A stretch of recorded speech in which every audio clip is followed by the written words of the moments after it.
Hi, I'm Gina Bennett, and today I'm here to talk about conflict and the papers that we read and the video we watched, the TED Talk, and liken it to something I learned while I was on special contract for a school district as a grant writer to help open an early learning center in Eastern Oregon. That was the first time I ever heard someone say, Gina, it can be both and. Both and. I'd never heard of that before, quite put that way. I was coordinating programs and helping to navigate the conflicts that occurred in the group of the 28 people who were on the team. That idea stopped me because most of us are trained to think differently, and I myself have often been solution focused rather than explorative. So I thought about this while listening to Liz Kisleck's comments in her TED Talk, why there's so much conflict at work and what you can do to fix it. I thought she had great graphics to show what's really going on below what the perceived conflict is, even by the C-suite people. She explained how conflict persists not because people are bad, but because we don't dig deep enough to see it clearly. We can't seem to see what's really happening. Most of leadership is trained to ask, what is the problem? These people aren't getting along. Let's teach them how to talk to each other. But sometimes it's not a people problem, it's a systems problem. So we need to stop thinking just who's right and who's wrong, but maybe we're asking the wrong question. Maybe the answer is that both are right and both are wrong in some ways. And the solution is somewhere found in the middle, or leaning to one side or the other. More recent research tells us something like this. Conflict isn't just something to avoid. It's actually, in reality, inherent in teamwork. Anytime people work together, disagreement is basically unavoidable. But conflict can actually improve performance under the right conditions, where trust is formed because conflict has what researchers call a Janus-faced nature, described in Bradley and colleagues' 2015 paper. It can help a team thrive, or the conflict can completely break down the process, and sometimes the team as a whole.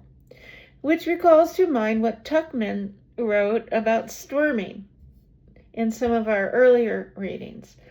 So is conflict good or is it bad? It's both.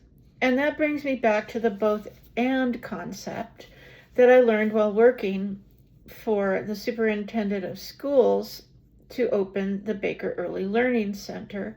We used the Better Together model formulated by Garcia and Otto in 2019.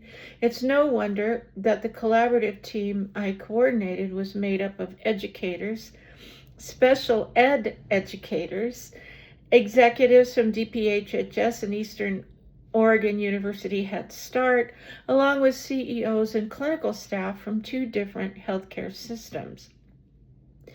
These people it appeared to be more used to thinking with an open mind. I guess they were ahead of the game. This occurred just before COVID. I was working on a special contract, so no one was subject to any collective HR system. These deep thinkers were free to speak their minds and be solution-focused, united in their common goal. We opened the center with $6 million in grants, public and private funding, 2 years ahead of schedule. The difference isn't the conflict, it's how we think about it, how we handle it, because not all conflict is the same. I think that perhaps Title IX had something to do with this when we started teaching boys and girls in schools to be more competitive, and we eliminated a lot of other programs like physical education for one's individual body in favor of team sports. Also, around the same time, a lot of the humanities were eliminated in public schools in favor of team sports, like orchestras. The difference isn't the conflict itself. I said that before. It's how we think about it. Because not all conflict is the same. Jen identified task conflict as disagreements about ideas, decisions, or the work itself. And then there's relationship conflict, personal tension, emotion, and friction between people, which is what I experienced in the show Derek Kitchen. How that was handled or mishandled, in my opinion, and my lived experience, was by leadership that did not know me and had never been in the kitchen in the 9 months that I'd been employed there, and their human resources department. It appeared that that leadership had personal relationships outside of the organization, perhaps in other groups. So they knew the people from a different perspective, not from the ongoing conflict that I had experienced. Relationship conflict almost always harms performance, but task conflict is more concrete.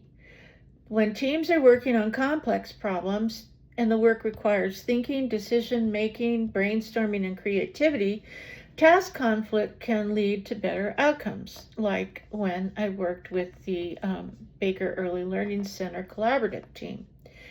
It forces us to debate, challenge ideas, and process information more deeply. In other words, disagreement is exactly what the work requires. Again, when trust is present and respect for each person. Because the moment task conflict turns personal, the benefits seem to disappear. So we need to think about cognitive flexibility, the ability to step outside our own perspective and hold multiple truths at once, the both and concept. In real organizations, a breakdown can be caused by miscommunication and unclear structure, and even if the team cares deeply and may still fall short, when a leader is strong, they can still miss something important. Most workplace conflict isn't about who's strong or who's wrong. It's about what people are willing to hold at the same time. Teams perform best when they can balance their own perspective and the perspectives of others. When they're free to engage in open, thoughtful disagreement, who like the Early Learning Center team of 28, who were focused on what they could do for children, parents, and their community, the bottom line was also brought to light, examining the costs of childcare, their future employment, along with the costs of parents and their employment, who often had to call out for lack of childcare for their own kiddos. So we talked a lot about emotional regulation and executive function. The ability to slow down reactions, to pause just long enough, because when reactions come too quickly, we can collapse into that either or thinking again and become sometimes defensive, which is often off-putting. Right or wrong, blame or defense, but respectful pause creates that space. So conflict isn't always a reason to try to find out who's right. It's about how we learn to stay in the tension long enough to see what's actually real. But if we default to either or thinking and want to assign blame, we get bogged down and may make a wrong decision. It's not irreversible if we do that, but when we practice both and thinking, we are in open space to diagnose the reality of what we can actually do, and it may end up to be different than what we first thought. That diagnosis is where real healing begins. Thank you for listening. I look forward to your comments.